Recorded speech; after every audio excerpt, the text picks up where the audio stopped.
Hi guys! Ngayon pag-uusapan natin ang mga fire exit at mga emergency exit na makikita natin sa mga malls at sa iba't ibang mga establishmento. So, welcome po sa aking munting channel. Sana po magustuhan po ninyo ang ating pag-uusapan ngayon. At yun nga, pag-uusapan natin ang tungkol dito sa mga emergency exit na nakikita natin sa mga malls at sa iba't ibang mga establishmento. So, sana katulad ko rin kayo, no, na naiisip nyo rin po ba katulad ko na kung gaano ito ka-epektibo sa mga kung gaano ito ka-epektibo sa lahat, no? So, ayun guys, medyo nabubulol-bulol ako. So, pero, yun nga, sinasabi ko na po sa inyo, no?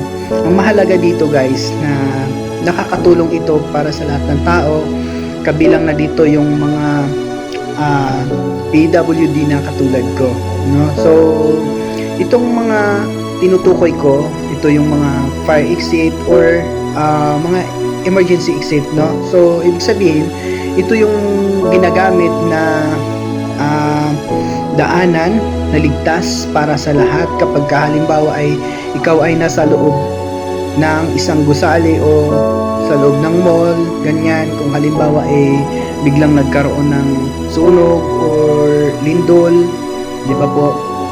So, kaya lang guys, kaya ko po ito naisip na pag-uusapan natin dito sa aking channel or dito sa aking video kasi syempre ang karamihan nito ay hindi na napapansin, no? So wala nang nakakapansin. So syempre basta nakikita na lang na mayroong ganito, inaakala ng lahat na sila ay ligtas na. Pero ang katotohanan ay minsan ito'y nagiging dekorasyon lang, no? Nagiging dekorasyon lang. Kasi ang iba nito ay hindi talaga nagagamit kasi mayroong iba na mga fire exit na mayroong mga harang, no? Mayroong mga harang tapos walang malinaw na signage o walang ilaw na maliwanag, no? So, imbis na ito ay nagiging ligtas para sa lahat at lalo na sa mga PWD na katulad ko, ito ay nagiging sanhi pa ng kapahamakan. Bakit ko po nasabing ganun? Kasi yung iba po sa mga ito, iba po sa mga nasabi ko po,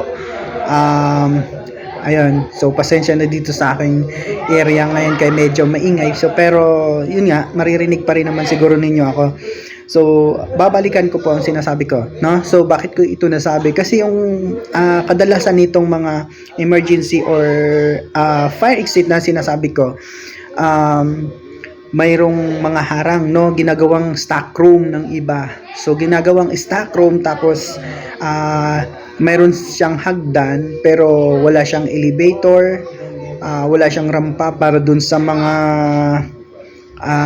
PWD na naka-wheelchair at dun sa iba pa na kailangan bumaba, no? So wala siyang elevator, wala siyang mga signage, no? So hindi siya maliwanag, no? Hindi siya madalas napapansin na pwede kang lumabas doon kapag halimbawa ay nagka-emergency, no? So kaya minsan ito ay nagiging sanhi pa sa kapamakan, hindi imbis na ito ay daanan para sa kaligtasan, para sa mabilis na paglaya, pero minsan dahil dito ay nalagay sa panganib o sa kapahamakan yung mga dumadaan dito, lalo na yung mga katulad ko nga. Syempre hindi ko nakikita, halimbawa ako hindi ko nakikita yun tapos biglang nagkaroon ng sunog. So ayun, hindi ako makalabas agad. So ang isa pa dito, mayroon pang kulang dito kasi nga 'di ba, syempre sa mga malls, 'di ba, hindi ito talaga nagkakaroon ng tamang training or hindi nagkaroon ng practice, no, para doon sa mga PWD na katulad ko. So pero guys, ito naman ay pag-uusapan natin sa susunod kong video.